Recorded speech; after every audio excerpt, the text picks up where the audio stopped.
अस्सलामुअलैकुम दोस्तों, खुश आयो, खेल लगा पिया आहिनि। दोस्तों अॼु मां ॻाल्हाईंदुमि वालदेन सां, पेरेंट्स सां मां अॼु गुफ़्तगू करणु चाहींदुमि। हर वालदेन इहो ई चाहींदो आहे त असांजी औलाद तरक़ी करे अॻिते वधे, तालीम हासिल करे ऐं हिकु ज़िमेदार शहरी बणिजे। यकीन ॼाणो इहे ख्वाब वालदेन जा पूरा थी सघनि था, पर अॼु असांजे मुआशरे जूं कुझु बुरायूं आहिनि जिन ते थोरी नज़र रखी थी वञे। दोस्तो, अॼु जा वालदेन पंहिंजे ॿारनि खे स्कूल त मोकिलीनि था, पर उन्हनि ॾे ध्यानु नथा ॾियनि। या त के वालदेन अहिड़ा आहिनि जेके ॿारनि खे सॼो ॾींहुं स्कूलनि में ऐं ट्यूशननि ते गुम था रखनि। इहा बि हिकु वॾी ग़लती।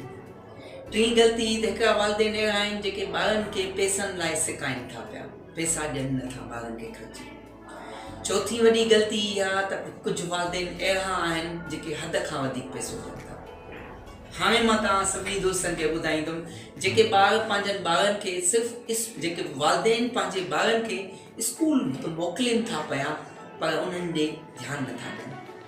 उन्हनि जे हथनि में हेॾा वॾा मोबाइल जा सेट ॾेई था छॾनि, पोइ उन्हनि जा ॿार सॼो ॾींहुं मोबाइल में गुम पियो।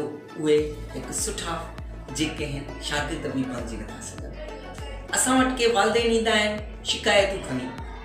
जीअं कुझु ॾींहं अॻु हिकिड़ी शिकायत वालदेन मूं वटि खणी आया त मुंहिंजो पुटु पंहिंजी माउ खे मांस थो चवे। मूं हुन खां पुछियो त साईं, तव्हां पंहिंजे ॿार खे जे अॻियां हिन जी माउ खे छा चवंदा आहियो? त हुन मूंखे चयो त मां हिन जी माउ खे बि मांस ई चवंदा आहियो। त मूं चयो त साईं, तब्दीली तव्हां खां शुरू थियणु खपे। जॾहिं तव्हां पंहिंजे ॿार जे अॻियां हिन जी माउ खे अमी करे चवंदव त इनशा अल्लाह ताला, अमी तव्हां न चओ, तव्हां ईअं चओ त तव्हांजी अमी, पंहिंजी अमी खे चओ, त हू ॿारु अदब करणु सिखंदो। यकीन ॼाणो त असां पंहिंजे पाण में जेकॾहिं थोरी तब्दीली आणियूं था त असांजो ईंदड़ नसुल तब्दील थी थो वञे। असांजा माण्हू तब्दीली कोन चाहींदा आहिनि, बसि चाहींदा आहिनि त बसि ओवरनाइट, रातो की रात में कुझु बदिलाव अचे। ज़िमेदारी खणण लाइ रेडी न हूंदा आहिनि, बसि उस्तादनि जे मथां ॾेई छॾींदा आहिनि। मां सम्झां थो उस्तादनि जी बि ज़िमेदारी आहे, पर जेकी पहिरीं ज़िमेदारी आहे उहा घर खां ई शुरू थींदी आहे। जेकॾहिं ॿार खे घर में सुठी तरबियत मिलंदी, ॿार जे अॻियां के मिट माइट पाड़े वारे जे लाइ ग़लति न ॻाल्हायो वेंदो, मां यकीन सां चवां थो त उहो ॿारु हिकु सुठो फ़र्द थींदो। असांजे घर में जेकॾहिं वालदेन पाण जेकॾहिं कूड़ खां पासो कंदा त यकीन ॼाणो त ॿार बि कूड़ खां पासो कंदा।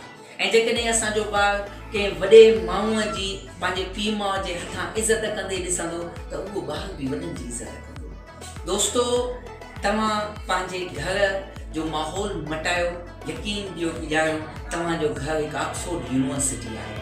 जेकॾहिं ॿार खे घर जो माहौल बहितरीनु मिले थो त हू बहितरीनु शख़्स बणिजे थो, बहितरीनु इंसानु बणिजे थो, कामयाबु इंसानु बणिजे थो, ज़िमेदार पीउ बि बणिजंदो, ज़िमेदार पुटु बि बणिजंदो, ज़िमेदार मुड़ुसु बि बणिजंदो, ऐं ज़िमेदार धीउ बि बणिबी, ज़िमेदार ज़ाल बि बणिबी।